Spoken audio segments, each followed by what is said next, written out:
Promo చూసినట్టయితే మనకు చాలా హెవీ సెంటిమెంట్ అనిపిస్తుంది మణికంఠ విషయంలో. సార్ మరి మణికంఠన్ అంత మంది కలిసి ఒక్కడి మీదే నామినేషన్స్ వేశారు. అవును, మరి అది అన్యాయం అనిపించిందా? కొద్దిగా అనిపించింది. ఎందుకంటే ఇప్పుడు వీళ్ళంతానేమో యాక్టర్స్, వీళ్ళంతా 13 మెంబర్స్ ఎవరైతే ఉన్నారో dancers, actors, serial actors, Manikanta కూడా యాక్టరే కదా. అతను మామూలుగా కామన్ పర్సన్. అతను నిజంగా అంటే ఎవరికి తెలియదులేండి, కానీ ఇన్స్టాగ్రామ్ లోనే అంటే ఆయన కొన్ని సీరియల్స్, ఇన్స్టాలోనే అంటే అది ఎవరైనా చేసుకోదు, రీల్స్, ఫిల్మ్స్, వెబ్ సిరీస్ లో అది అతను ఒక కామన్ పర్సన్ నిజం చెప్పాలంటే. సో వీళ్ళు ఏంటంటే వీళ్ళ కొద్దిగా డామినేషన్ కొద్దిగా ఎక్కువ ఉంది, వీళ్ళకి ఫేమ్. అతను కొద్దిగా సపరేట్ పర్సన్, పెద్ద బ్యాక్గ్రౌండ్ ఏం లేదని చెప్పి ఫస్ట్ డే వస్తూనే పాపం అతను మొత్తం ఎలిమినేషన్ చేశారు. ఫస్ట్ డేనే మణికంఠ ఓటు నా ఓటు మణికంఠ అని చెప్పేసి ఆల్మోస్ట్ అది బయట పంపించేశారు. అదొక ఫ్రాంక్ కాబట్టి అది సేవ్ అయ్యాడు. నిజమైంటే ఫస్ట్ డేనే ఎలిమినేషన్ అయిపోయాడు. సో అట్లా ఇతనికి కావాలని చెప్పి నిన్న చూడు నోబెల్ అతనికి నామినేషన్ చేశాడు మణికంఠకి. శేఖర్ భాష నామినేషన్ చేశాడు మణికంఠకి.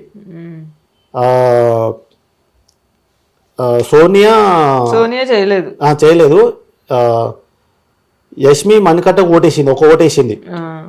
నైనిక మణికంఠకు ఓటేసింది. అంటే మణికంఠకు 2 ఓట్లు వచ్చినాయి, అంటే ఎలిమినేషన్ కి 2 ఓట్లు వచ్చినాయి. బేబక్కకు 1 ఓటు వచ్చింది. సో మళ్ళీ ఇక్కడ అతని మీద ఓట్లు పక్కన పెడితే ఎక్కువ నామినేట్ చేసింది మణికంఠనే. అదే మణికంఠనే. మరి ఎందుకు టార్గెట్ చేశారు? అతన్ని ఎందుకు టార్గెట్ చేశారు అంటే అతను గెలిచే అవకాశాలు కనిపిస్తున్నాయి. సెంటిమెంట్ ఎక్కువ ప్లే చేస్తున్నాడు కదా అతను. సెంటిమెంట్ కావచ్చు, వర్కౌట్ కావచ్చు అని మీరు అనుకుంటున్నాను. నేను వర్కౌట్ అవ్వదేమో అనుకుంటున్నాను. ఎందుకంటే ముందు సీజన్స్ అన్ని చూసుకుని సెంటిమెంట్ ప్లే చేస్తున్నాడేమో అంత మాటకి అనే పాయింట్ ఆలోచించి కూడా ఓట్లు లేకపోవచ్చు. లోపల ఉన్న వాళ్ళకి ఏంటంటే భయం అది. అరే వీడు సెంటిమెంట్ తోటి ఎక్కడ మనల్ని ఓటేక్ చేస్తాడో, ఎక్కువ ఫేమ్ సంపాదిస్తాడు అని చెప్పి వాళ్ళు ముందే ఫోకస్ వాళ్ళ మీద కాకుండా ఇతని మీద మణికంఠ మీద పెట్టి ఇప్పుడు మణికంఠని 3 నామినేషన్ చేశారు, 2 ఓటేశారు అతనికి. సో అతను పాపం ఇప్పుడు ప్రోమో చూసినట్టయితే కూడా పాపం చాలా ఎమోషనల్ అయిపోయాడు అతను. సో నాకు చిన్నప్పుడే నాన్న లేడు, భార్య డైవర్స్ అయిపోయింది. సో కూతుర్ని నేను దక్కించుకోవాలంటే ఈ గేమ్ నాకు చాలా అవసరం, నేను ఇక్కడ ఉండాలి, నేను నిలబడాలి, ఆడాలి అని చెప్పి అతను చాలా ఎమోషన్ అయిపోయి కూడా కళ్ళలో నీళ్ళు తెచ్చుకున్నాడు.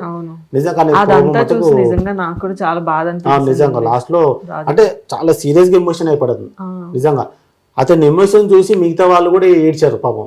నైనిక కానీ, యష్మి కానీ, మన కిరాక్ సీత కానీ పాపం అందరూ కూడా లోపల ఏడ్చారు. సో అదైతే కొద్దిగా బాధ అనిపించింది మణికంఠ విషయంలో. చూడాలి మరి ఇప్పుడు 4th డే ఎపిసోడ్ ఎలా ఉంటుందో, నామినేషన్ చూడాలి. ఇంకా చాలా పక్కనే ఉంది. ఇప్పుడు మణికంఠ కూడా ఇంకా నామినేషన్ వేసే అవకాశం ఉంది. వాళ్ళు అతను ఓవర్ కేసు చూడాలి. అతన్ని ఇప్పుడు చాలా మంది టార్గెట్ చేశారు.